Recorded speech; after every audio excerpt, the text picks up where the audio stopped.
म तपाईहरुले देखाउँछु 11 केबी को VCB स्प्रिङ चाहिँ यसमा डिस्चार्ज भइसकेको छ हैन। यसलाई चाहिँ चार्ज गरेर म तपाईहरुलाई देखाउने छु।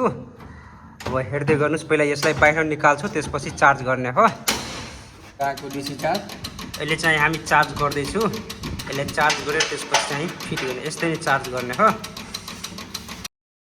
यो सर्किट ब्रेकर राख्ने भाँडो हो जसमा RYB कनेक्टर हुन्छ। यो रेलको पटरी जस्तो यसमै चढाएर चाहिँ भित्र हाल्ने हो र त्यसपछि चाहिँ हामीले यो ढोका लगाएर ब्रेकर चार्ज गर्ने। यो RYB को पोइन्टहरु राखिएको छ र कालो कालो जुन छ त्यसलाई इन्सुलेसन गरिएको छ जसले गर्दा सर्ट सर्किट हुँदैन।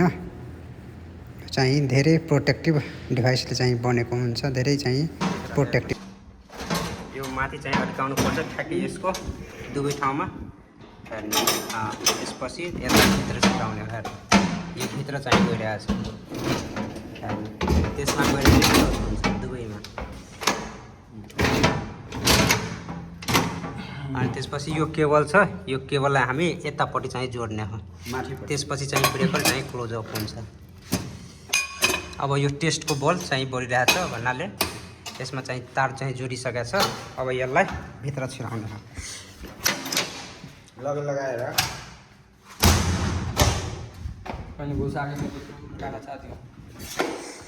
अब यसलाई चाहिँ यो ह्यान्डल छ यसको ब्रेकरलाई भित्र छिराउनलाई। अब हेर्नुहोस्, यो नचाउने बित्तिकै यो चाहिँ भित्र छिर्छ। जाँदैन। अब यसलाई नचाउने यो भित्र छिर्छ, त्यसपछि हामी ब्रेकर चाहिँ क्लोज गर्ने हो। हेर्नुहोस्, यो भित्र गइरहेछ। हेर्नु गाइस, हेर्नु यो माथिबाट चाहिँ अब माथि देखाइदिनु हैन घुमाउँदैछ।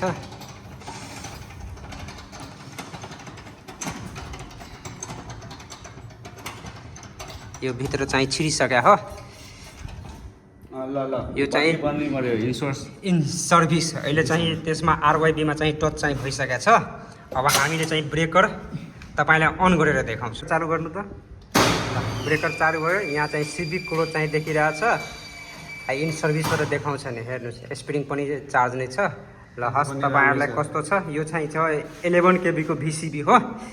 हामीले चाहिँ मर्मत गरेर तपाईहरुलाई चाहिँ देखाउन सफल भयो। हस् त, ल धन्यवाद। भिडियो वाच गरेर फुल भिडियो। यो मेरो भाइ छ, स्टाफ यो पनि छ, यता पनि छ हैन। सबैजना मिलेर चाहिँ यो सर्किट ब्रेकर चाहिँ हामीहरूले बनायो। हस् त, ल धन्यवाद भाइहरु। यो मेरो दाइ छ के, दाइले भिडियो बनाउनु भएको थियो र सबैजना राम्रोसँग वाच गरिदिनुको लागि धन्यवाद। शेयर पनि गरिदिनु। यो मेरो स्टाफ छ के, स्टाफ। यो मेरो भाइ छ, भाइ।